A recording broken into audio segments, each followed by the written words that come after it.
இந்த செஷனுக்கு வந்திருக்கிற கிருஷ்ண பக்தர்கள் அனைவருக்கும் என்னுடைய பணிவான வணக்கங்கள். அத்தியாயம் 7 ஞான விஞ்ஞான யோகம் முழுமையான அறிவு. இதை பற்றி பகவான் இன்னைக்கு நமக்கு என்ன சொல்றாருன்னு தெரிஞ்சுக்க போறோம். அதுக்கு முன்னாடி பிரேயர் சொல்லிடலாம். ஓம் நமோ பகவதே வாசுதேவாய, ஓம் நமோ பகவதே வாசுதேவாய, ஓம் நமோ பகவதே வாசுதேவாய. ஓம் அஜ்ஞான திமிராந்தஸ்ய ஞானாஞ்சல சலாகயா சக்ஷுருன்மிலிதம் येन तस्मै श्रीगुरवे नमः. नमः ओं विष्णुपादाय कृष्णप्रसाय भूतले श्रीमते भक्तिवेदान्त स्वामिनिधि नामिने. नमस्ते सरस्वती देवे गौरवाणी प्रचारिणे निर्विशेष शून्यवादी पाश्यतादि सतारिणे. जय श्री चैतन्य प्रभो नित्यानंद श्री अद्वैत गदाधर श्रीवासादि गौर भक्त वृंद. हरे कृष्ण कृष्ण कृष्ण हरे हरे, हरे राम राम राम हरे हरे. हरे कृष्ण कृष्ण कृष्ण हरे हरे, हरे राम राम राम हरे हरे. हरे कृष्ण कृष्ण कृष्ण हरे हरे, हरे राम राम राम हरे हरे. हरे कृष्णा डिवोटीஸ்,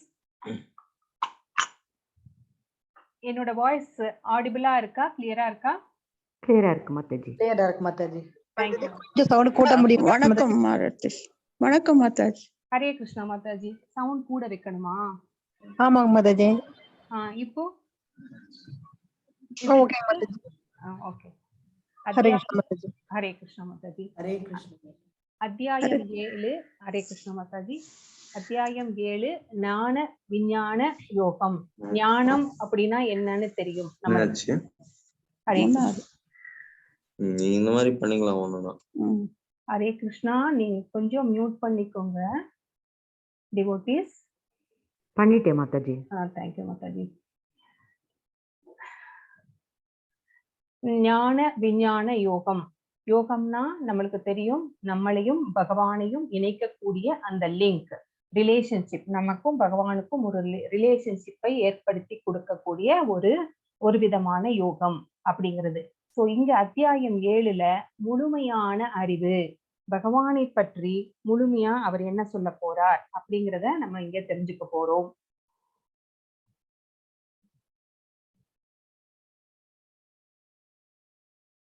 ஸ்ரீ ஸ்ரீ ராதா கோவிந்தர் இஸ்கான் பெங்களூருக்கு நம்முடைய பணிவான வணக்கங்களை சமர்ப்பித்து விட்டு இந்த செஷனுக்கு செல்லலாம். ஹரே கிருஷ்ண கிருஷ்ண கிருஷ்ண ஹரே ஹரே, ஹரே ராம ராம ராம ஹரே ஹரே. ஜகத்குரு ஸ்ரீல பிரபுபாத கி ஜெய். அத்தியாயம் 6 நம்ம ஆல்ரெடி பார்த்தோம் நேத்து. அதனுடைய சுருக்கம் என்ன அப்படிங்கறத நம்ம இங்க பார்க்கலாம். அஷ்டாங்க யோகாவில் முன்னேறுதல். சோ பகவானை அடைவதற்கு சத்திய யுகத்துல எல்லாமே அஷ்டாங்க யோகத்தை யோகிகள் பயன்படுத்தினார்கள். சோ அந்த அஷ்டாங்க யோகத்துல 8 விதமான நிலைகள் இருக்கிறது. யம, நியம, ஆசன, பிராணயாம, பிரத்யாகார, தாரண, தியாக, சமாதி அப்படிங்கிறதெல்லாம் என்னென்ன அப்படிங்கிறது நம்ம விரிவாகவே பார்த்தோம். அப்ப மனசை ஏன் கட்டுப்படுத்த வேண்டும்? சோ மனசை கட்டுப்படுத்தலைன்னா அது நம்மளுக்கு எதிரி ஆயிடும். கட்டுப்படுத்தினால் அது நம்மளுக்கு நண்பனாயிடும். அந்த மனதை எப்படி கட்டுப்படுத்த வேண்டும்? புயலை கூட நான் கட்டுப்படுத்தி விடுவேன் பகவானே, புருஷோத்தமா, கிருஷ்ணா, இந்த மனதை கட்டுப்படுத்துவது மிகவும் சிரமமாய் இருக்கிறதே, இதுக்கு என்ன பண்றது அப்படின்னு கேட்கும்போது பகவானும் ஒத்துக்கிட்டு அதுக்கு என்ன வழி அப்படின்னு சொன்னாரு. அபியாசேனம் அண்ட் வைராக்கியேனம் அப்படின்னு சொன்னாரு. சோ பயிற்சியினாலும் பற்றின்மையினாலும் அந்த அடங்காத மனதை கூட அடக்கி வைக்க முடியும் அப்படின்னு பகவான் வந்து நம்மளுக்கு உபாயம் சொன்னாரு. அப்ப தோல்வியுற்று இந்த அஷ்டாங்க யோகத்துல தோல்வி அடைகின்ற யோகிகளுடைய நிலைமை என்ன அப்படின்னு கேட்கும்போது, அவர் வந்து ஒரு ஷார்ட் டைம் தான் அந்த யோகத்தை பண்ணிருக்கிறாரு அப்படின்னா அவர் எங்க போவாரு அப்படிங்கிறத பார்த்தோம். அப்புறம் லாங் டைம் அந்த யோகத்தை பண்ணி அவர் இந்த உடலை ஊத்து விட்டால் அவர் எங்க போவாங்க? ஆன்மீக குடும்பத்துல வந்து பிறப்பாரு. ஆனால் அது மிகவும் அரிது அப்படின்னு சொன்னாரு.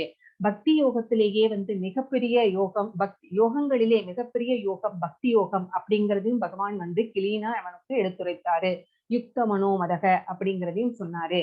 சோ இந்த 7th சாப்டர்ல நம்மளுக்கு என்ன சொல்ல போறார்? கிருஷ்ணாவை பற்றிய அறிவின் மகிமை, கிருஷ்ணருடைய மகிமைகள் வந்து நமக்கு இந்த ஸ்லோகத்துல நம்மளுக்கு தெரிவிக்க போகிறது, தெரியப்படுத்துகிறார்.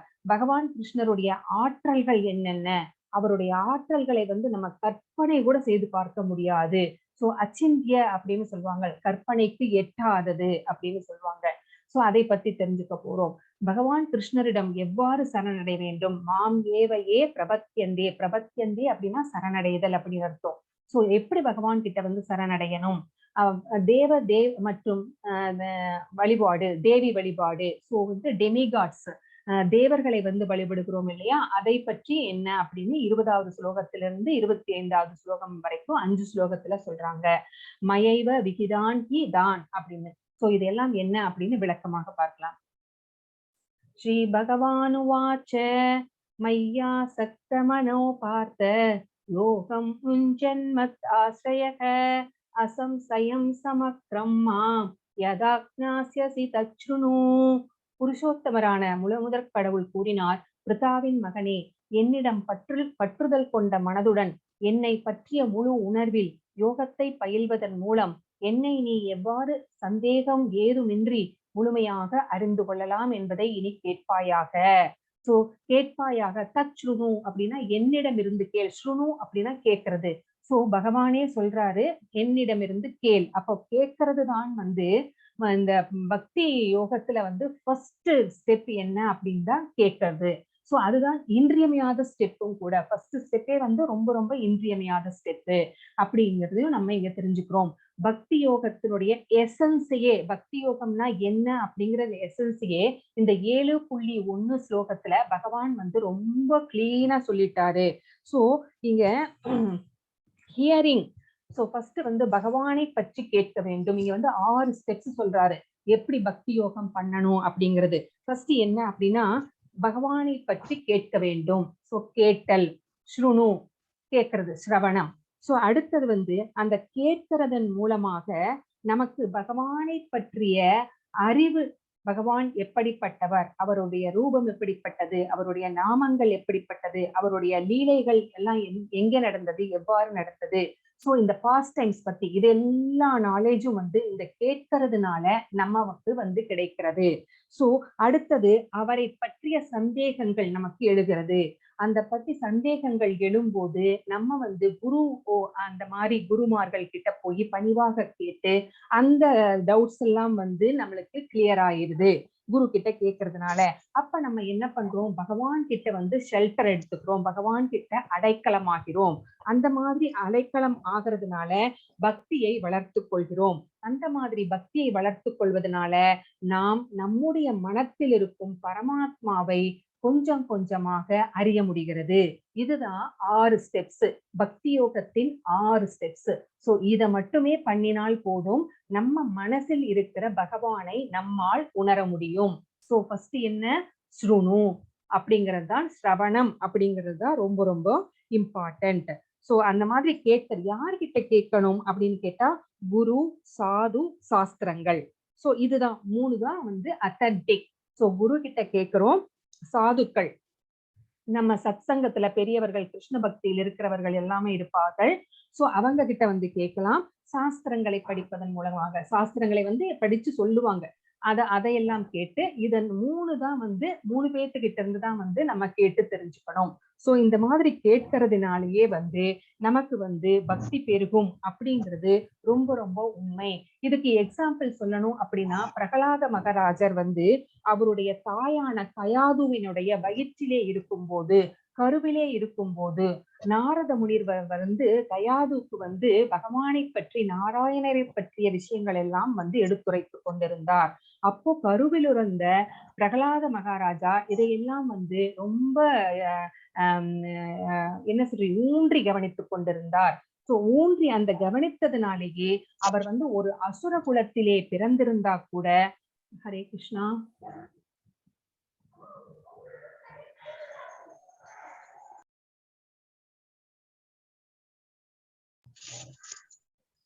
சோ அசுரகுலத்திலே பிறந்திருந்தா கூட பேக்ரவுண்ட் நாய்ஸ் வந்துகிட்டே இருக்கு மாதாஜி. ஹரே கிருஷ்ணா டிவோட்டீஸ், கொஞ்சம் மியூட் பண்ணிக்கோங்க. பண்ணிட்டேன் மாதாஜி. தேங்க்யூ மாதாஜி. அசுரகுலத்திலே பிரகலாத மகாராஜா பிறந்திருந்தா கூட அந்த பக்தி வந்து அவர் மனசிலே வந்து நிலைத்து விட்டது. சோ கேட்கறதன் மூலமாகவே பக்தியை வந்து நாம் அடைய முடியும், பகவானுக்கு பக்தி செய்ய முடியும் அப்படிங்கிறதுக்கு இது ஒரு எக்ஸாம்பிள். சோ அவர் வந்து எப்படி பக்தி கொண்டவராக மாறினார், அவருடைய தந்தையாரே வந்து அவரை கொல்வதற்கு எவ்வளவு பிரயத்தனங்கள் செய்தார் அப்படிங்கறதெல்லாம் தெரியும் நம்மளுக்கு இல்லைங்களா. பிரகலாத மகாராஜருடைய கதை நம்மளுக்கு தெரியும். அவரை வந்து கொல்வதற்காக விஷப்பாம்புகளை ஏவினார், மலையிலிருந்து விசிறி எறிந்தார், யானைகளை விட்டு தலையை இடறச் செய்தார். எதுக்குமே அவர் கவலைப்படல. நாராயணனுடைய நாமத்தை வந்து ஜபித்துக் கொண்டே இருந்தார். சோ அந்த மாதிரி பக்தி பெருகுவதற்கு ஸ்ரவணம் அப்படிங்கிறது முதல் படி, அது இன்றியமையாத படியும் கூட அப்படிங்கறத வந்து நம்ம இங்க தெரிஞ்சுக்கிறோம். சோ நமக்கு இந்த கேட்பது அப்படிங்கிறது, கேடில் விழுச்செல்வம் கல்வி இல்லைங்களா. சோ அந்த கேட்கறது அப்படிங்கிறது ரொம்ப ரொம்ப இம்பார்ட்டன்ட் அப்படிங்கறத வந்து வள்ளுவரும் கூட சொல்லியிருக்கிறாரு. சோ நம்ம வந்து நம்ம அம்மாவுடைய வயிற்றுல கன்சீவ் ஆன உடனேயே எந்த சென்ஸ் ஆக்டிவேட் ஆகும் அப்படின்னு கேட்டா காதுதான் ஆக்டிவேட் ஆகும். சரிங்களா. அந்த அந்த கேட்கிறது அப்படிங்கிற அந்த திறன் தான் வந்து ஆக்டிவேட் ஆகும். அதே மாதிரி நம்ம வந்து மரணப்படுக்கையில் இருக்கும் போது கூட கடைசியா வந்து செயலிழக்கக்கூடிய சென்ஸ் எது அப்படின்னு கேட்டா வந்து அதுவும் வந்து அந்த கேட்டல் தான். சோ அந்த கேட்டல் அப்படிங்கிறது வந்து ரொம்ப ரொம்ப இம்பார்ட்டன்ட்.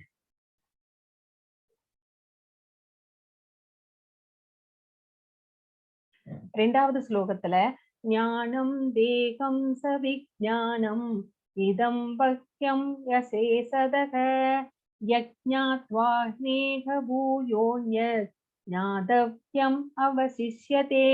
தற்போது சாதாரண அறிவையும் தெய்வீக அறிவையும் நான் உனக்கு முழுமையாக அறிவிக்கின்றேன். இதனை அறிந்த பின் நீ அறிய வேண்டியவை எதுவும் இருக்காது.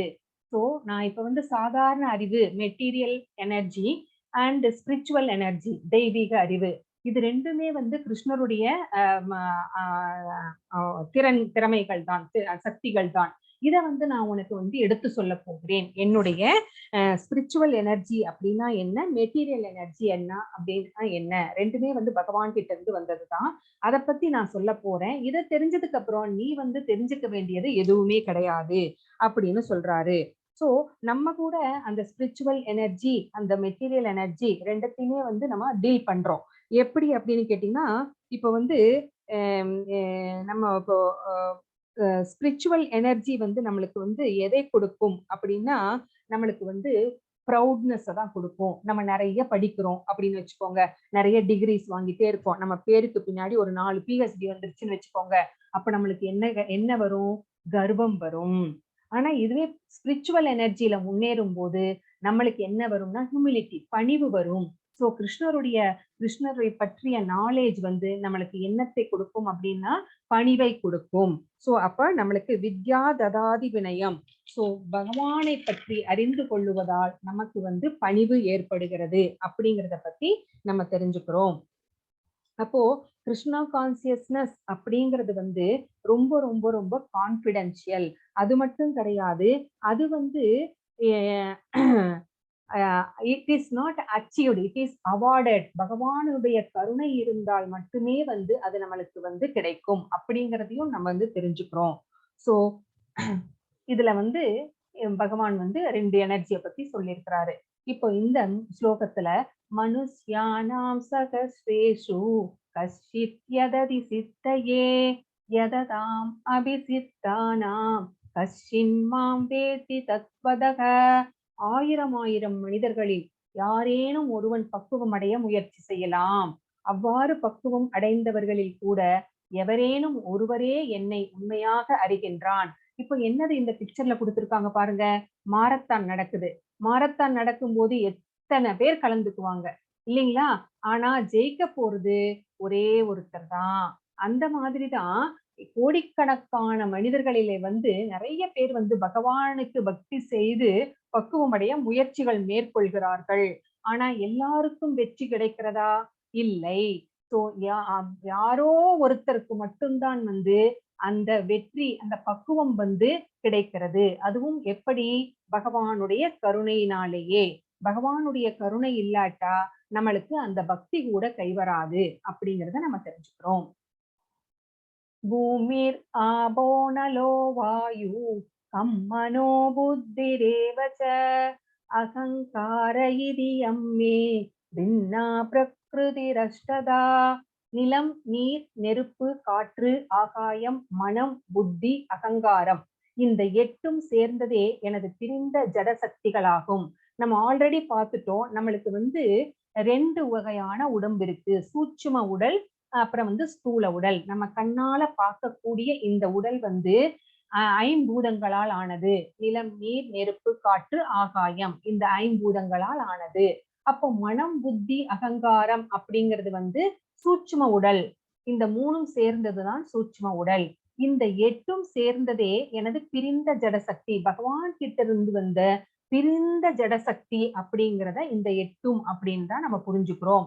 இதை இன்னும் உங்களுக்கு விளக்கமா சொல்லணும், ஈஸியா சொல்லணும் அப்படின்னா, இப்ப பசு இருக்கு, அந்த பாலை கறந்து கொண்டு ஒரு டம்ளர்ல வச்சிருக்கோம். அப்போ பால் அப்படிங்கிறது பசுவிடமிருந்து பிரித்து எடுக்கப்பட்ட சக்தி, சரிங்களா? Separated energy. இப்ப பிரபுபாதாவோட வாய்ஸ் இருக்கு. இப்ப அந்த வாய்ஸை நம்ம ரெக்கார்ட் பண்றோம். அவர் ஏதோ பேசுறாரு, அதை ரெக்கார்ட் பண்றோம் டேப்ல. அப்புறமா போய் கேட்டு போட்டு பாக்குறோம். அது வாய்ஸ் அப்படிங்கிறது பிரபுபாதாவினுடைய செப்பரேட்டட் எனர்ஜி. இப்போ உங்களுக்கு புரிஞ்சிருக்கும்னு நினைக்கிறேன். பிரிந்த ஜடசக்தி அப்படின்னா என்ன அர்த்தம் அப்படிங்கிறது. சோ இந்த 8மே பகவானிடமிருந்து பிரிந்த ஜடசக்திகள் அப்படிங்கிறத நம்ம தெரிஞ்சுக்கிறோம். இஸ் இட் கிளியரா டிவோட்டீஸ்? புரிஞ்சுதா? அப்போ சரி, அப்ப செப்பரேட்டட் எனர்ஜி அப்படின்னு சொல்றோம். இந்த செப்பரேட்டட் எனர்ஜி அப்படிங்கிறது நம்ம லிவிங் என்டிட்டிஸ் அப்படிங்கிற எல்லாருமே பகவானிடம் இருந்து உயர்ந்த சக்தி. அப்போ இந்த உயர்ந்த சக்தி ஏன் மாயைக்கு உட்படுகிறது அப்படிங்கிற ஒரு கொஸ்டின் வருது. ஏன் பகவான் இதை தடுத்திருக்கலாமே, நம்ம பகவானிடம் இருந்து பிரிந்த சக்தி தானே, உயர்ந்த சக்தி தானே, இந்த ஜட இயற்கை தானே தாழ்ந்த சக்தி, ஏன் நம்ம மாயைக்கு உட்பட்டு இருக்கிறோம் அப்படின்னா, அதுக்கு பின்னாடி வர்ற ஸ்லோகத்துல பதில் சொல்லுவாருன்னு நினைக்கிறேன். பார்க்கலாம். எஸ். அவரேயம் இதஸ்வன்யாம் பிரக்ருதிம் வித்தி மே பராம் ஜீவபூதாம் மகாபாகோ யயேதம் தார்யதே ஜகத். பலம் பொருந்திய புயங்களை உடைய அர்ஜுனா, இதற்கு அப்பால் என்னுடைய உயர்ந்த சக்தி ஒன்று உள்ளது. இந்த தாழ்ந்த ஜட இயற்கையினை தனது சுயநலத்திற்காக உபயோகிக்கக்கூடிய ஜீவாத்மாக்களை அது உள்ளடக்கியதாகும். சோ இப்ப என்ன சொல்றாரு? நம்ம எல்லாருமே பகவான் கிட்ட இருந்து நம்ம வந்திருக்கோம். அவருடைய பார்ட்ஸ் அண்ட் பார்சல்ஸ் தான். நம்ம எல்லாருமே யாரு? உயர்ந்த சக்தி. நம்ம எல்லாருமே உயர்ந்த சக்தி. அப்போ தாழ்ந்த சக்தி எது? இந்த இயற்கை இருக்கு இல்லைங்களா, இந்த பௌதீக இயற்கை அப்படிங்கிறது தாழ்ந்த சக்தி. நம்ம என்ன பண்றோம்? இந்த தாழ்ந்த சக்தியை நம்முடைய சுயநலத்திற்காக பயன்படுத்துகிறோம். இந்த இயற்கையை நம்ம வெல்லணும் அப்படின்னு, இயற்கையை நம்ம கட்டுக்குள் கொண்டு வர வேண்டும் அப்படின்னு இயற்கையை ரொம்ப பாழ்படுத்துகிறோம், ரொம்ப எக்ஸ்ப்ளாய்ட் பண்றோம் அப்படின்னு சொல்லணும். So we are exploiting the பிரகிருதி. இந்த இயற்கையை ரொம்ப எக்ஸ்ப்ளாய்ட் பண்றோம்.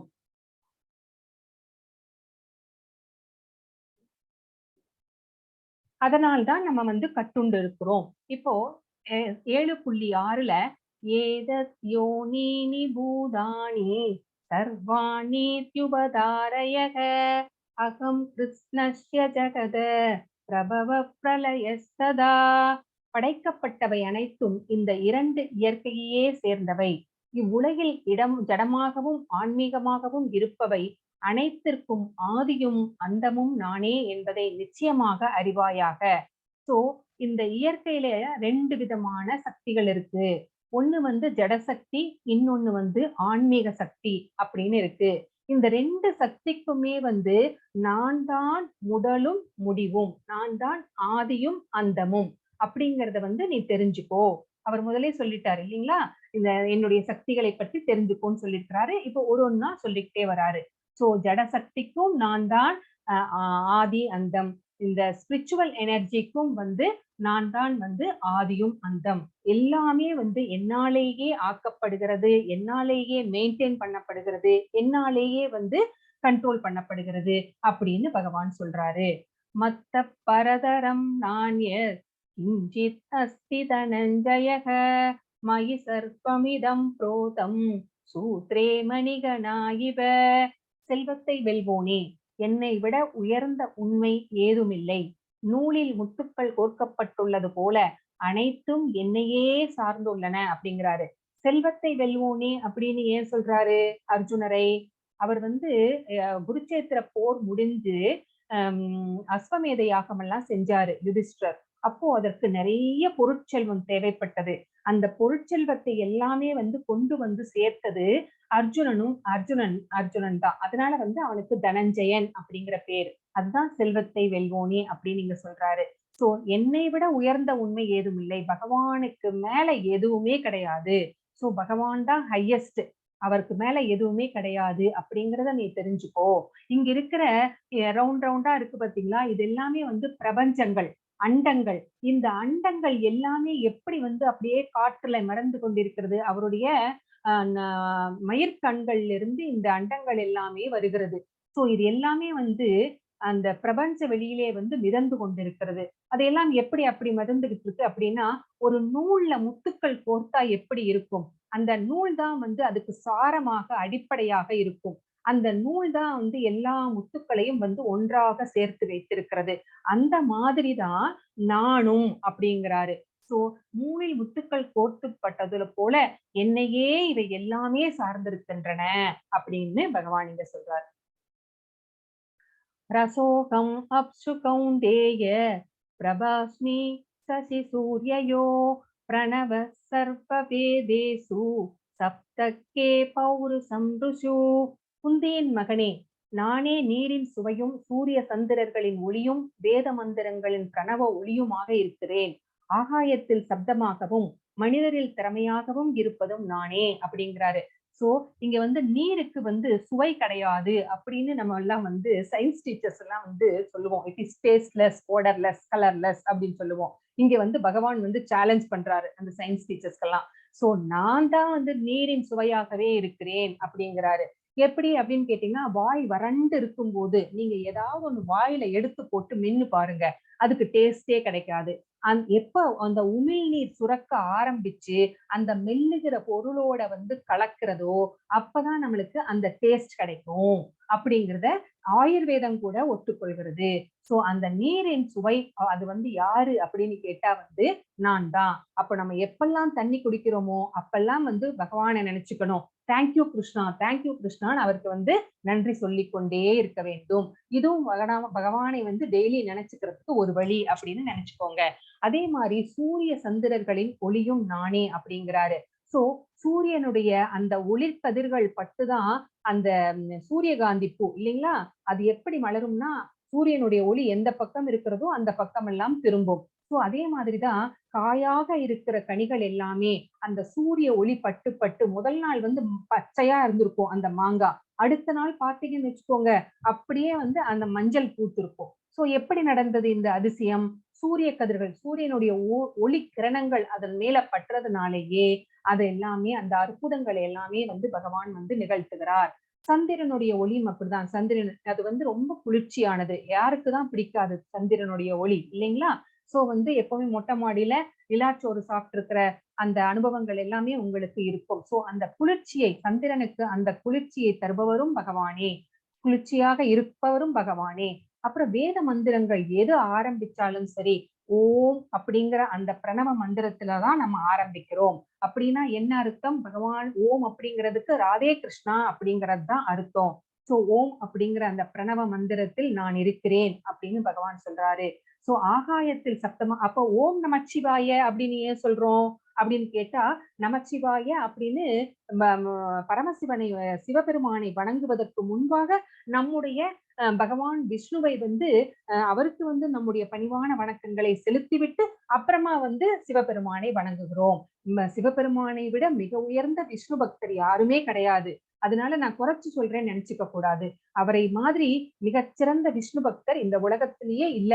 சோ அதுதான் எந்த தேவர்களை வணங்குவதற்கு முன்பும் கூட ஓம் ஓம் சக்தி அப்படின்னு சொல்றோம். சோ என்ன சொன்னாலும் சரி ஓம் தான் முன்னாடி வரும். சோ அது என்ன அப்படின்னா, அவருக்கு வந்து நம்முடைய ஃபர்ஸ்ட் அவரை வந்து வணங்கிட்டு அதுக்கப்புறமா மத்தவங்களை வணங்குறோம் அப்படிங்கிறது தான் அர்த்தம்.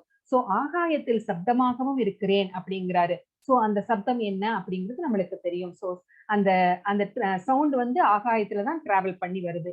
சோ மனிதரில் திறமையாக இருப்பதும் நானே. ஒவ்வொருத்தருக்கும் ஒவ்வொரு எபிலிட்டிஸ் இருக்கும். ஒவ்வொருத்தரும் திறமை இல்லாதவர்களே இருக்க மாட்டார்கள். ஒரு சிலருக்கு பேச்சு திறமை, ஒரு சிலருக்கு வந்து நல்லா டிராயிங் போடுறது, அப்புறம் பெண்களுடைய அழகு, பொறுமை, அந்த மாதிரி நிறைய திறமைகள் இருக்குது மனிதர்களுக்கு. அந்த திறமை வந்து யாரு அப்படின்னு கேட்டா பகவான் கிருஷ்ணர் தான் அப்படின்னு இங்க பகவான் சொல்றாரு. அதேதான் இந்த ஸ்லைட்லயும் சொல்லியிருக்காங்க. தண்ணீரின் சுவையாக இருக்கிறேன், சந்திர சூரியனின் ஒளியாக இருக்கிறேன், வேத மந்திரங்களில் ஓமாக இருக்கிறேன், ஈத்தர் அதாவது வானத்துல ஒளியாக இருக்கிறேன், மனிதனின் திறமையாக இருக்கிறேன், பூமியின் மனமாக இருக்கிறேன். மழை பெய்யும் போது ஃபர்ஸ்ட் அந்த நான் கொஞ்சம் ஒரு மழை ஸ்டார்ட் பண்ணும்போது கொஞ்சம் அந்த மண்ணு நனையாம இருக்கும்போது ஒரு மனம் வரும். அந்த மண்ணின் மனமாக நான் இருக்கிறேன். தீயின் வெப்பமாக இருக்கிறேன். தீக்குள்ள வந்து வெப்பமாக இருக்கிறார் பகவான். அப்புறம் உயிரினங்களின் வாழ்க்கையாக நான் இருக்கிறேன். சோ அனைத்து சன்னியாசிகளின் தவமாக நான் இருக்கிறேன். அனைத்து இருப்புகளுக்கும் அசல் விதையாக இருக்கிறேன். நானே பீஜம் அப்படின்னு பகவான் பின்னாடி வரப்போற ஸ்லோகத்துல சொல்லுவார். விதையளிக்கும் தந்தை நானே அப்படின்னு சொல்லுவார். புத்திசாலிகளின் நுண்ணறிவாக இருக்கிறேன். அந்த இன்டெலிஜென்ஸ் யாரு அப்படின்னா, மனிதர்களுக்கு இருக்கிற இன்டெலிஜென்ஸ் பகவான் தான். சக்தி வாய்ந்த மனிதர்களுடைய வலிமை, அவருடைய பலம் யாரு அப்படின்னு கேட்டா பகவான் தான். சோ அடுத்தது செக்ஸ் வாழ்க்கை. சோ மத கொள்கைகளுக்கு முரணானது அல்ல அப்படின்னு போட்டிருக்காங்க. சோ இது என்ன சொல்றாங்கன்னா, இல்லற வாழ்க்கையை வந்து பகவான் தான் அமைச்சு கொடுத்திருக்கிறாரு. சோ நீங்க வந்து 25 வயசு வரைக்கும் பிரம்மச்சரியம் காக்க வேண்டும். 25 வயசுல இருந்து 50 வரைக்கும் வந்து நீங்க வந்து இல்லற வாழ்க்கையில் ஈடுபட வேண்டும். கிருஷ்ண பக்தியை வளர்க்கக்கூடிய மக்களை பெற்றுக்கொள்ள வேண்டும் அப்படிங்கிறாரு. அப்ப எந்த செக்ஸ் வாழ்க்கை வேணாம்னு சொல்றாரு? இல்லிசிட் செக்ஸ் வாழ்க்கை, தவறான உறவு முறைகள் தான் வேண்டாம் அப்படிங்கறது வந்து இங்க பகவான் எடுத்துரைக்கிறாரு. 12ல என்ன சொல்றாரு? ஏ சைவ சாத்விகா பாவா ராஜசாஸ்தாமசாஸ்யே மத்தேவதிதான் வித்தி நத்வகம் தேசு தேமகி. சத்துவம், ரஜஸ், தமஸ் இவற்றில் எந்த வாழ்க்கை நிலையானாலும் அவை எனது சக்தியால் படைக்கப்படுபவை என்பதை அறிவாயாக. ஒரு விதத்தில் நானே எல்லாம் என்ற போதிலும் நான் சுதந்திரமானவன். நான் ஜட இறக்கின் குணங்களுக்கு உட்பட்டவன் அல்ல, மாறாக அவை எனக்குள் அடக்கம் அப்படிங்கிறாரு. நான் தான் வந்து ஜட இயற்கையில இந்த குணங்களை எல்லாம் ஏற்படுத்தினவன். சோ எதைய? சத்துவம், ரஜஸ், தமஸ் இந்த மாதிரி குணங்களை ஏற்படுத்தினேன். சோ பகவானால படைக்கப்பட்டதுதான். சோ ஆனாலும் பகவான் வந்து சுதந்திரமானவர். அவர் நிர்குணவாதி. இந்த ஜட இயற்கை குணங்களுக்கு அவர் உட்பட்டவர் அல்ல. அதுவே அவைதான் வந்து அவருக்குள் அடக்கமாக இருக்கிறது அப்படிங்கிறத புரிஞ்சுக்கணும். சோ அன்னைக்கே நான் உங்களுக்கு ஒரு எக்ஸாம்பிள் சொன்னேன். தண்ணிக்குள்ள வந்து ஒரு டிராப் எண்ணெய் விட்டா அது மிதந்துகிட்டே தனியாதான் இருக்குமே ஒழிய தண்ணிக்குள்ள கலக்காது. பகவான் வந்து அதே மாதிரிதான் சுதந்திரமானவர் அப்படிங்கிறது நம்ம தெரிஞ்சுக்கிறோம். திரிபிர் குணமயை பாவை ஏவி சர்ப்பமிதம் ஜகத் மோகிதம் நாபிஜானாதி மாம் ஏப்ய பரமவ்யயம். சத்வம், ரஜஸ், தமஸ் என்னும் மூவகை குணங்களில் மங்கி இருப்பதால் குணங்களுக்கு அப்பாற்பட்ட அழிவற்ற என்னை முழு உலகமும் அறியாது. சோ நமக்கு பகவானை வந்து ஏன் முழுமுதற் கடவுள் அப்படின்னு தெரிஞ்சுக்க முடியல அப்படின்னா இந்த 3 குணங்களும் நம்மை ஆட்கொண்டு இருக்கிறது. சோ ஒரு மாயைக்குள்ள வந்து நம்ம ஒரு மயக்கத்துல கட்டுண்டு கிடக்கிறதுனால நமக்கு வந்து பகவானுக்கும் நமக்கும் மாயை வந்து நடுவுல ஒரு திரையை போட்டு வச்சிருக்கிறது. சோ அதனாலதான் வந்து நம்மனால வந்து பகவானை அறிந்து கொள்ள முடியவில்லை. அந்த இந்த உலகத்துல யாருக்குமே வந்து பகவானை வந்து அறிந்து கொள்ள முடியவில்லை அப்படிங்கிறது தான் இந்த ஸ்லோகத்துல வந்து சொல்றாரு. சோ அந்த அறிந்து கொள்ள அறியாமையில நாம் இருக்கிறோம். அதுக்கு யார் காரணம் அப்படின்னா அந்த 3 குணங்கள் தான் காரணம். दैवी शेषा गुणमयी मम माया दुरत्यया मां ये प्रबध्यन्ते மாயாம் ஏதாம் தரந்திதே. ஜட இயற்கையின் முக்குணங்களாலான இந்த தெய்வீக சக்தி வெல்லுவதற்கு அரியது. ஆனால் என்னிடம் சரணடைந்தோர் இதனை எளிதாக கடக்கலாம் அப்படிங்கிறாரு. இந்த 3 குணங்களை நம்மளால ஜெயிக்க முடியுமா அப்படின்னு கேட்டா இது வந்து அவருடைய தெய்வீக சக்தி தான் இல்லையா, அதை வந்து நம்மளால வந்து ஜெயிக்க முடியாது அப்படின்னு பகவான் சொல்றாரு. ஆனால் ஒருத்தர் வந்து ஜெயிக்கலாம். யாரு அப்படின்னா அவர்கிட்ட யார் வந்து பிரபத்தியந்தே அப்படின்னா சரணடைந்தவர்கள், அவர்கள் வந்து இதை வந்து எளிதாக கடக்கலாம் அப்படிங்கிறாரு. இங்க பாருங்க, பகவானே வந்து தத்தளிச்சிட்டு இருக்கிற கடல்ல தத்தளிச்சிட்டு இருக்கிற அவருக்கு கை நீட்டி அவரை வந்து காப்பாத்துறதுக்காக வந்திருக்கிறாரு. சோ இந்த 3 குணங்களை வெல்ல வேண்டும் என்றால் நாம் வந்து பகவானிடம் சரணடைந்து அவருடைய கருணையை வேண்ட வேண்டும். அப்போது மட்டுமே இந்த 3 குணங்களிலிருந்து நாம் விடுபட இயலும் அப்படிங்கிறத இங்க பகவான் சொல்றாரு. நமாம் துஷ்கிருதினோ மூடா பிரபத்யந்தே நராதமா மாயையா பக்ருத ஞானா ஆசுரம் பாவமாஸ்ரிதா. சற்றும் அறிவற்ற மூடர்களும் மனிதரில் கடைநிலையோரும் மாயையால் அறிவு கவரப்பட்டவர்களும் அசுரரின் நாத்திகத்தன்மையை ஏற்றவர்களுமான துஷ்டர்கள் என்னிடம் சரணடைவதில்லை. சோ முதல் ஸ்லோகத்துல என்ன சொன்னாரு, இந்த 3 குணங்களை வெல்ல வேண்டும் என்றால் பகவானிடம் சரணடைய வேண்டும் அப்படின்னு சொன்னாரு. அப்போ இப்ப இந்த ஸ்லோகத்துல என்ன சொல்றாரு, 4 விதமான மக்கள் இருக்கிறாங்க, அவர்கள் வந்து என்னிடம் சரணடைய மாட்டார்கள் அப்படிங்கிறாரு. அவங்க எல்லாம் யாரு அப்படின்னு பார்க்கலாம். துஷ்கிருதினோ மூடா நராதமா ஆசுரம்பாவம் மாயையா பக்ருத அப்படின்னா என்னன்னு பார்க்கலாம்.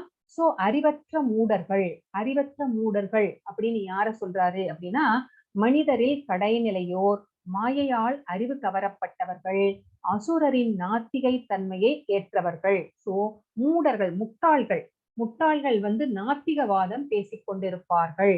அவர்களுக்கு வந்து பகவானிடம் சரணடைய வேண்டும் அப்படிங்கிற எண்ணமே இருக்காது, அறியாமையில இருக்கிறாங்க. அடுத்தது மனிதரில் கடைநிலையோர். சோ இவங்களும் வந்து நாத்திகவாதிகள் தான். இவங்க வந்து அறிவாளிகளாக இருப்பார்கள்.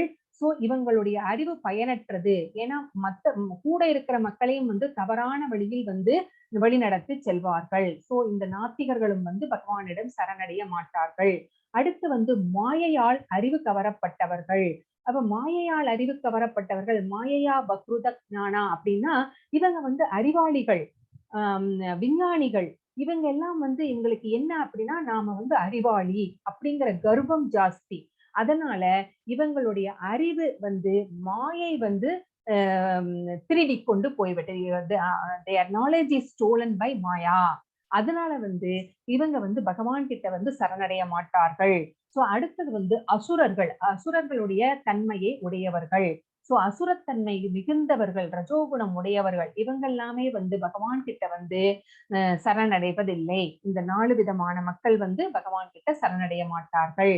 மூடர்கள், நராதமா, மாயையா பக்ருதா, அப்புறம் வந்து அசுரர்கள், ஆசுரம் பாவம். சோ இந்த 4 விதமான மக்கள் பகவானிடம் சரணடைய மாட்டார்கள். சோ அதனுடைய விளக்கம் தான் இங்க கொடுத்திருக்காங்க. நாத்திகர் அப்படின்னா அறிவாளிகள், ஆனால் மாயையில் சிக்கிக் கொண்டிருக்கிறார்கள். அப்புறம் ஒரு புல்லுக்கட்டு கிடைப்பதற்காக கழுதை மிகவும் கடினமாக உழைக்க வேண்டுமா? முட்டாள்தனம் இல்லையா? சிலர் ஆன்மீக வாழ்க்கைக்கு நேரம் இல்லை, பொருளீட்ட மிகவும் கடினமாக உழைக்க வேண்டி உள்ளது. உண்மையில் அவர்களுக்கு சாப்பிடவோ அல்லது தூங்கவோ நேரம் இல்லை அப்படின்னு சொல்றாங்க. அதாவது நம்ம வந்து இந்த மாதிரி கிளாஸஸ் எல்லாம் ஆரம்பிச்சிருக்கோம், நீங்க வாங்க அப்படின்னா எனக்கு டைமே இல்லைங்க அப்படின்னு சொல்லுவாங்க. இப்ப நம்மளுக்கு வந்து உடம்புக்கு ஏதாவது வந்துருச்சு, நம்ம போறோம் டாக்டர் கிட்ட, அங்க போய் எத்தனை மணி நேரம் உட்கார்ந்துருப்போம். அப்ப அந்த டைம் எங்கிருந்து வந்துச்சு? நம்ம தேடிக்கிறோம் இல்லைங்களா? நம்ம உடம்புக்கு ஏதாவது வந்துருச்சுன்னா நம்மளுக்கு டைம் கிடைச்சிரும். சோ நம்ம தேடிப்போம். அங்கேயே டாக்டர் வந்து டெய்லி சொல்றாரு, பிசியோதெரபிக்கு 1 ஹவர் நீங்க வந்தே ஆகணும் அப்படிங்கிறாரு. அப்ப வந்து கரெக்டா நம்ம 4 to 5 அவர் என்ன டைம் அலாட் பண்றாரோ அதுக்கு கரெக்டா 1/2 மணி நேரத்துக்கு முன்னாடியே போய் நின்றுவோம். சோ அப்ப எப்படி கிடைச்சது அந்த டைம்? சோ அந்த மாதிரிதான் நம்ம வந்து பகவானுக்கு தான் ஃபர்ஸ்ட் ப்ரிஃபரன்ஸ் கொடுக்கணுமே ஒழிய நமக்கு கிடையாது. மத்த விஷயங்களுக்கு அப்படின்னா நம்ம உடலை பாதுகாக்க கூடாதா அப்படின்னு நான் சொல்லல. நான் நம்ம வந்து இப்போ கண்டிஷன்டு சோல்ஸ் எல்லாம் நம்ம எப்படி இருக்கிறோம் இந்த வந்து கலியுகத்துல அப்படிங்கிறதுக்காக நான் இந்த மாதிரி சொல்றேன். சோ அதுதான். அடுத்தது பேய் குணம். ராவணன் பாருங்க என்ன பண்ணினாரு? செய்யக்கூடாத தப்பை செய்தாரு. எல்லாம் பிறன்மனை நோக்கினாரு. அப்புறம் வந்து பிறரை கொல்வதற்காக வந்து எந்த மாதிரி எல்லாம் வந்து ஒத்த கால்ல எல்லாம் வந்து தவம் இருக்கிறாரு. சோ அதுவும் இல்லாம ஜகாயமதாய் கதை வந்து ஒரு நாளைக்கு மாதாஜி உங்களுக்கு சொல்லுவாங்க. இந்த 2 பேரும் வந்து ரொம்ப மனிதரில் கடைநிலையில இருந்தாங்க. கொலை கொள்ளை செய்வது, குடிப்பது, சூதாடுவது, எல்லா கெட்ட பழக்களும் மிகுந்தவர்களாக இருந்தார்கள். கடைசியில நித்யானந்தனுடைய கருணையினால அவர்கள் வந்து பக்திக்கு வந்து கிருஷ்ண பக்தர்களாக மாறினார்கள். சோ இது எல்லாமே வந்து இந்த மாதிரி மூடர்கள் வந்து பகவானிடம் சரணடைவது அப்படிங்கிறது வந்து ரொம்ப கஷ்டம். சோ யாருடைய கருணை இப்ப வந்து ஜகாயமதாய்க்கு வந்து நித்யானந்தர் அப்படிங்கிறவருடைய கருணை கிடைத்தது. எல்லாருக்கும் வந்து அந்த மாதிரி கருணை கிடைக்குமா அப்படிங்கிறது தெரியல. சோ இந்த மாதிரி 4 விதமான மக்கள் இருக்கிறார்கள். இப்ப வந்து யாரெல்லாம் சரணடைவார்கள் அப்படின்னு பகவான் சொல்ல போறாரு. சதுர்விதா பஜந்தே மாம் ஜனா சுக்ருதினோர்ஜுன ஆர்தோ ஜிக்னாசுரார்தாதி ஞானி சபதர்ஷப பரதர்ஷப. பரதர்களில் சிறந்தவனே, 4 விதமான நல்லோர் எனக்கு தொண்டு புரிகின்றனர். துயரற்றோர், செல்வத்தை விரும்புவோர், கேள்வியுடையோர், பூரணத்தின் அறிவை தேடுவோர் என்பவர் அவர்கள் அப்படிங்கிறாரு. சோ யாரெல்லாம் பகவான் கிட்ட சரணடைவார்கள்? யாரெல்லாம் துயரத்தில் இருக்கிறார்களோ, யாருக்கெல்லாம் வந்து துன்பங்கள் இருக்கிறதோ அவர்கள் எல்லாம் வந்து பகவான் கிட்ட சரணடைகிறார்கள். செல்வம் வேண்டுபவர்கள், எனக்கு வந்து செல்வம் வேண்டும், பணம் வேண்டும், ஐஸ்வர்யம் வேண்டும் அப்படின்னு நினைக்கிறவங்க வந்து பகவான் கிட்ட சரணடைகிறார்கள். கேள்வி உடையோர், இன்குவிசிட்டிவ், அதாவது ரொம்ப கேள்வி, அதுக்கு அது என்னன்னு தெரிஞ்சுக்கணும், இது என்னன்னு தெரிஞ்சுக்கணும் அப்படிங்கிற ஆர்வம் இருக்கு பாத்தீங்களா? பகவானை பற்றிய ஆர்வம், அந்த மாதிரி இருக்கிறவர்களும் வந்து பகவானிடம் சரணடைகிறார்கள். பூரணத்தின் அறிவை தேடுபவர்கள். சோ பகவான் யாரு அப்படிங்கிற அந்த அறிவு, சோ செல்ஃப் ரியலைசேஷன், பகவானை பற்றி தெரிந்து கொள்ளணும். நானும் பகவானும் ஏன் இந்த மாதிரி இருக்கிறோம், எனக்கும் பகவானுக்கும் என்ன உறவு, நான் இந்த உலகத்தை விட்டு போகும்போது எங்க போவேன் அப்படிங்கிற அந்த ஞானம், பகவானை பற்றிய அந்த ஞானம் எல்லாம் வேண்டுபவர்கள் இருக்கிறார்கள். சோ இந்த விதமான 4 மக்கள் வந்து பகவான் கிட்ட வந்து சரணடைகிறார்கள். இங்க வந்து என்ன அப்படின்னு பார்த்தா கஜேந்திர மோட்சத்தை பற்றிய பிக்சர்ஸ், திரௌபதி வஸ்திராபரணம், இவங்கெல்லாம் வந்து பகவான் கிட்ட சரணடைந்தவர்கள் தான்.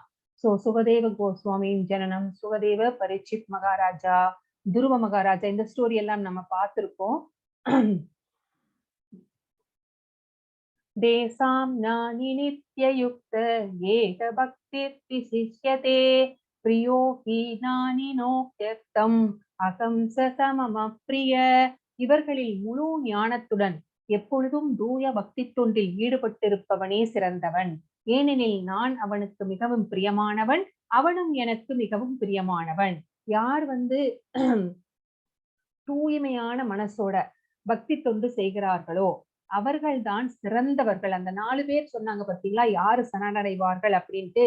அதுல சிறந்தவர்கள் யாரு அப்படின்னு பார்த்தா, யார் வந்து முழு மனசோட பகவான் கிட்ட 100% ஃபெய்த்தோட, அஃபெக்ஷனோட யார் டிவோஷனல் சர்வீஸ் பண்றாங்களோ அவன் தான் சிறந்தவன். அவனுக்கு வந்து நான் மிகவும் பிரியமானவன், எனக்கும் அவன் மிக பிரியமானவன் அப்படிங்கிறத பகவான் இங்க சொல்றாரு. இந்த ஸ்லோகம் ரொம்ப ரொம்ப முக்கியமான ஸ்லோகம். பகூனாம் ஜன்மநாமந்தே ஞானவான் மாம் பிரபத்யதே வாசுதேவ சர்ப்பமிதி சமாத்மா சுதுர்லப. பல்பல விளைவுகளுக்கு பின் உண்மையான அறிவு உடையவன், எல்லா காரணங்களுக்கும் காரணமாக எல்லாமாக என்னை அறிந்து என்னிடம் சரணடைகிறான். அத்தகைய மகாத்மா மிகவும் அரிதானவன். சோ 84 லட்சம் பிறவிகள் இருக்கிறது. அதுல வந்து 4 லட்சம் மனித பிறவிகள் இருக்கிறது. சோ நம்ம இப்போ இந்த மனித பிறவி கிடைச்சிருக்குன்னா இதுக்கு முன்னாடி எத்தனை பிரிவுகள் நம்ம எடுத்திருக்கிறோமோ தெரியல. சோ அத்தனை பிறவிகளுக்கு பின்னாடி இந்த மனித பிறவி கிடைச்சதுக்கு அப்புறமா எல்லாருக்குமே இந்த ஞானம் வருவதில்லை. யாரோ ஒரு சிலருக்கு மட்டும்தான் எல்லா காரணங்களுக்கும் காரணமாக பகவானே இருக்கிறார். Causes of all causes is Krishna அப்படிங்கறத தெரிஞ்சுக்கிட்டு பகவான் கிட்ட சரணடைகிறார்கள். ஆனால் அந்த மனிதன் மிகவும் ரேர் அப்படிங்கிறாரு. காமைஸ்தைஸ்தைப்ருதஜ்ஞானா பிரபத்யந்தேன்ய தேவதா தம் தம் நியமம் ஆஸ்தாய பிரக்ருத்தாய நியதாஸ்வயா. ஜட ஆசைகளால் அறிவை இழந்தவர்கள் தேவர்களிடம் சரணடைந்து தங்களது இயற்கைக்கு ஏற்ற வழிபாட்டு முறைகளையும் நியமங்களையும் பின்பற்றுகின்றனர். சோ ஜட ஆசை, நம்மளுக்கு நிறைய ஆசை இருக்குது. இதை நிறைவேற்றிக்கணும், இதை செய்யணும், அதை வாங்கணும் அப்படிங்கிற ஆசை எல்லாம் இருக்கு. அதனால நம்ம என்ன பண்ணுவோம் அப்படின்னா, நம்ம குணங்களுக்கு ஏற்ப ஒரு தேவர்கள், அந்த தேவர்களை தேர்ந்தெடுத்து அவர்களை வழிபடுவோம். அந்த மாதிரி அவரை வழிபடுவதற்கு நியமங்கள்லாம் இருக்கு இல்லைங்களா? சோ துர்க்கைக்கு போனா எலுமிச்சம்பழம் போடுறது, பிள்ளையாருக்கு தேங்காய் உடைக்கிறது, அந்த மாதிரி எல்லாம் நிறைய நியமங்கள் எல்லாம் இருக்கு. அதையெல்லாம் ஃபாலோ பண்ணி அதை பின்பற்றுகின்றனர். யோ யோ யாம் யாம் தனும் பக்த சத்யார்சிதும் இச்சதி தஸ்ய சந்நியாசலாம் ஸ்ரத்தாம் தாம் ஏவ விததாம் யகம். எல்லோரது இதயத்திலும் நான் பரமாத்மாவாக இருக்கிறேன். தேவர்களை வழிபட வேண்டுமென ஒருவன் விரும்பும் போது அத்தகைய குறிப்பிட்ட தேவனிடம் பக்தி செய்வதற்கான அவனது நம்பிக்கையை நானே பலப்படுத்துகிறேன். சோ பகவான் நம்ம எல்லாருடைய மனசிலும் பரமாத்மாவாக இருக்கிறார். நம்ம எதையாவது ஒண்ணு அடைய வேண்டி ஒரு தேவரை வழிபட வேண்டும் அப்படின்னு நினைக்கும் போது அந்த தேவர்களிடம் பக்தியை செலுத்துவதற்கான அந்த உணர்வை பகவான் கிருஷ்ணரே ஏற்படுத்துகிறார் அப்படிங்கறது, அந்த பக்தியை பலப்படுத்துகிறார் அப்படிங்கறத நம்ம இங்க தெரிஞ்சுக்கிறோம். சதயா ஸ்ரத்தையா யுக்த தஸ்யாராதனம் ஈகதே வபதே சதத காமான் மயைவ விகிதான் கிதான். இத்தகைய நம்பிக்கையுடன் இணைந்து அவன் ஒரு குறிப்பிட்ட தேவரை வழிபட்டு அவனது ஆசைகளை பூர்த்தி செய்ய முயற்சி செய்கிறான். ஆனால் உண்மையான இந்த நன்மைகள் எல்லாம் என்னால் மட்டுமே அளிக்கப்படுவதையாகும். நான் உங்களுக்கு முதலே சொன்னேன், நம்ம தேவர்களை போய் வழிபடும் போது அவர்கள் நம்ம சார்பாக பகவான் கிட்டதான் போய் வேண்டி நிற்பார்கள். சோ பகவான் சாங்ஷன் பண்றதுதான் வாங்கிட்டு நம்மளுக்கு தருவார்கள். சோ அப்படிங்கிறத இந்த ஸ்லோகத்திலிருந்து தெரிஞ்சுக்கிறோம். அந்த வத்து பலம் தேசாம் தத்பவத் யல்பமேதசாம் தேவான் தேவயதோ யாதி மத்பக்தா யாந்தி மாமபி. தேவர்களை வழிபடும் சிற்றறிவு படைத்த மக்களது பலன்கள் தற்காலிகமானதும் ஒரு எல்லைக்கு உட்பட்டதுமாகும். தேவர்களை வழிபடுவோர் தேவர்களின் உலகங்களுக்கு செல்வர். ஆனால் எனது பக்தர்கள் இறுதியில் எனது உன்னத உலகை அடைகின்றனர். சோ தேவர்களை வழிபட்டு நமக்கு அவர்கள் சாங்ஷன் பண்ணி, பகவான் சாங்ஷன் பண்றாரு, அதையும் வாங்கிட்டு நம்ம கிட்ட கொடுத்துடுறாங்க. சோ நம்ம சந்தோஷப்படுறோம். ஆனா அது நிலையானதா அப்படின்னு கேட்டா இல்ல, அது தற்காலிகமானது. சோ அந்த மாதிரி தேவர்களை வழிபடுபவர்கள் இந்த உடலை உகுத்த பின்பு அந்த தேவர்களுடைய உலகங்களுக்கு போவார்கள். அங்க போயிட்டு புண்ணிய பலன்கள் தீரும் வரை அனுபவித்து விட்டு மறுபடியும் இந்த பூமிக்கே பிறவி எடுத்து வருவார்கள். ஆனால் கிருஷ்ண பக்தர்கள் அந்த மாதிரி கிடையாது. பகவான் கிட்ட போய் சேர்ந்ததுக்கு அப்புறம் மறுபடியும் அவர்கள் பிறப்பு எடுத்து இந்த பௌதீக உலகுக்கு துன்பப்பட வேண்டிய அவசியம் கிடையாது. அவ்யக்தம் வ்யக்திமாபண்ணம் மன்யந்தே மாமபுத்தய பரம் பாவமஜானந்தோ மாமவையம் அனுத்தமம். என்னை பக்குவமாக அறியாத அறிவற்ற மனிதர்கள் கிருஷ்ணர் எனப்படும் பரமபுருஷ பகவானாகிய நான் முன்னர் அருவமாக இருந்ததாகவும் தற்போது உருவத்தை ஏற்றிருப்பதாகவும் எண்ணுகின்றனர். அவர்களது சிற்றறிவினால் அழிவற்றதும் மிக உயர்ந்தமானதும் எனது பரம இயக்கை பற்றி அவர்கள் அறியார்கள். சோ இந்த அறிவற்றவர்கள் என்ன சொல்றாங்க, பகவான் முன்னாடி அருவமா இருந்தாரு, அருவம்னா உருவம் இல்லை அப்படின்னு சொல்றாங்க. ஆனா பகவான் அதை மறுக்கிறார். சோ அவர்கள் அவங்க அறியாமையில இருக்கிறதுனால அவங்க சிற்றறிவுக்கு என்னுடைய இயற்கை அழிவற்றது மிக உயர்ந்தது அப்படிங்கிற உண்மையை அவர்களுக்கு தெரியவில்லை. அதனால அவங்க என்ன சொல்றாங்க, நான் உருவம் இல்லாதவன், அருவமானவன் அப்படின்னு அவங்க நினைச்சிட்டு இருக்கிறாங்க அப்படின்னு பகவான் சொல்றாரு. நாகம் பிரகாச சர்வஸ்ய யோகமாயா சமாவ்ருத மூடோர்யம் நாபிஜானாதி லோகோ மாமஜமவ்யயம். சிற்றறிவுடையோருக்கும் முட்டாளுக்கும் நான் ஒருபோதும் தோன்றுவதில்லை. சோ நான் எனது அந்தரங்க சக்தியால் கவரப்பட்டுள்ளேன். எனவே நான் பிறப்பற்றவன் அழிவற்றவன் என்பதை இவர்கள் அறிவதில்லை. பகவானுக்கு பிறப்பும் கிடையாது, பகவானுக்கு அழிவும் கிடையாது. அவர் நித்தியமானவர். சோ அவருடைய அந்தரங்க சக்தியால் அவர் நிறைந்திருக்கிறார். சோ அதனால அந்த முட்டாள்களுக்கும் சிற்றறிவு படைத்தவர்களுக்கும் பகவான் காட்சி கொடுப்பது இல்லை அப்படின்னு இங்க சொல்றாரு. வேதாகம் சமதீதானி வர்த்தமானானி சார்ஜுன பவிஷ்யானி சபூதானி மாம் து வேத ந கர்ஷன. அர்ஜுனா, முழுமுதற் கடவுளான நான் கடந்த காலத்தில் நடந்தவை, தற்போது நடப்பவை, இனி நடக்கப் போகியவை அனைத்தையும் அறிவேன். நான் எல்லா ஜீவாத்மாக்களையும் நன்கறிவேன். ஆனால் என்னை அறிந்தவர் யாரும் இல்லை. சோ பகவான் இங்க சொல்றாரு, எல்லா இந்த உலகத்துல எத்தனை ஜீவராசிகள் இருக்கிறதோ அத்தனை ஜீவராசிகளுக்கும் பாஸ்ட்ல என்ன நடந்தது, பிரசன்ட்ல என்ன நடந்துகிட்டு இருக்கு, ஃபியூச்சர்ல இவங்களுக்கெல்லாம் என்ன நடக்கும் அப்படிங்கிறது பகவானுக்கு தெளிவாக தெரியும். சோ ஆனா பகவானை பத்தி நம்மளுக்கு ஏதாவது தெரியுமா அப்படின்னு கேட்டா நமக்கு ஒண்ணுமே தெரியாது.